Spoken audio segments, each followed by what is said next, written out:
કંપનીના એટલે કે TCSના પરિણામ જાહેર થવાના છે એટલે આઈટી સેક્ટર્સ પર જ બ્રોકરેજ રિપોર્ટની શરૂઆત કરશું તો આઈટી સેક્ટર્સ પર મોર્ગન સ્ટેનલીએ પોતાનો મત જાહેર કર્યો છે. તેમના મતે યુએસ BFSIમાં નરમાશને કારણે કરીને તેમના ઓર્નિંગ સર્વિસ માટે 2024 માટે આઉટલુક જે છે તે મધ્યસ્થ રહી શકે છે. સાથે તેમનું એ પણ કહેવું છે કે ક્લાઉડની માંગમાં સતત વધારો જોવા મળ્યો છે, પરંતુ તેનું ઇમ્પેક્ટ જે છે તે આઈટી સર્વિસના બેનિફિટ પર ઓછો જોવા મળી રહ્યો છે, જે આવનારા સમયમાં કદાચ જોવા મળી શકે.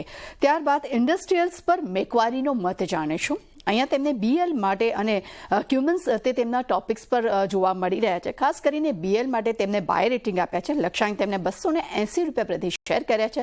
ક્યુમન્સ માટે પણ તેઓ ખરીદારીની સલાહ આપી રહ્યા છે. લક્ષ્યાંક તેમને ₹3600 પ્રતિ શેર કર્યા છે. ત્યાં જ L&T માટે તેઓ આઉટ પરફોર્મ રેટિંગ આપી રહ્યા છે.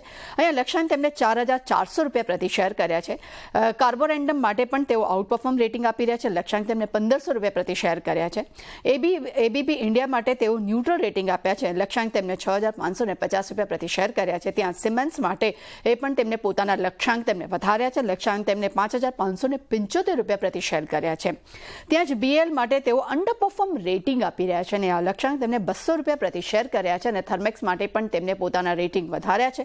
તેમને રેટિંગ ₹3550 પ્રતિ શેર કર્યા છે. એટલે ઇન્ડસ્ટ્રીયલ મેકવારીએ ડિફરન્ટ કંપનીઓ માટે પોતાના રેટિંગ એમને અહીંયા વધારીના છે અને અમુકના લક્ષ્યાંક પણ તેમને વધાર્યા છે. એટલે આજે આ ઇન્ડસ્ટ્રીયલ્સ માટે જે મેકવારીનો મત આવ્યો છે તે આપણા ફોકસમાં રહેશે. ત્યારબાદ નજર કરીએ શેર્સ પર તો લુપિન પર નોમુરાએ બાય રેટિંગ આપ્યા છે. લક્ષ્યાંક તેમને ₹1949 પ્રતિ શેર કર્યા છે. તેમના મતે આવનારા 2 વર્ષમાં ફ્રી કેશ જનરેશનમાં એક સુધારો આવી શકે છે. સાથે તેમનું એ પણ કહેવું છે કે લો કેપ્સ અને એબિટા માર્જિનમાં પણ સુધારો આવવાની તેઓ અપેક્ષા રાખી રહ્યા છે. સાથે પરિણામ અને બેલેન્સ શીટ જે છે તે કંપનીની વધુ મજબૂત બની શકે છે. ત્યાં પણ એક સુધારો જોવા મળી શકે છે. એટલે લુપિન માટે આપણને બાય રેટિંગ જોવા મળી રહ્યું છે. ત્યારબાદ ક્રેડિટ એક્સિસ ગ્રામીણ પર GSએ પોતાનો મત જાહેર કર્યો છે. અહીંયા તેમને ખરીદારીની સલાહ આપી છે. લક્ષ્યાંક તેમને ₹1788 પ્રતિ શેર કર્યા છે. તેમના મતે FY24-26 માટે નફો જે CAGR 21% પર રહેવાના તેઓ અનુમાન રાખી રહ્યા છે. અને છેલ્લે નવીન ફ્લોરિન પર ઇનક્રેડિટનો આપણે મત જાણીશું. અહીંયા તેમને 8 રેટિંગ કર્યા છે. લક્ષ્યાંક તેમને ઘટાડ્યા છે. લક્ષ્યાંક ઘટાડીને ₹4080 પ્રતિ શેર કર્યા છે.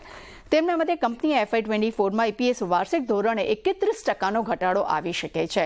એટલે ઓવરઓલ ચાંદીએ બધા જેટલા પણ બ્રોકરેજ રિપોર્ટ આવ્યા છે અને ખાસ કરીને ડિફરન્ટ સેક્ટર્સ પર લઈને જે આપણને મત જાહેર કરવા મળ્યો છે મેકવાયરી તરફથી, તેના પર આજે ખાસ એક્શન જોવા મળી શકે છે. જી તૃપ્તિ, આભાર.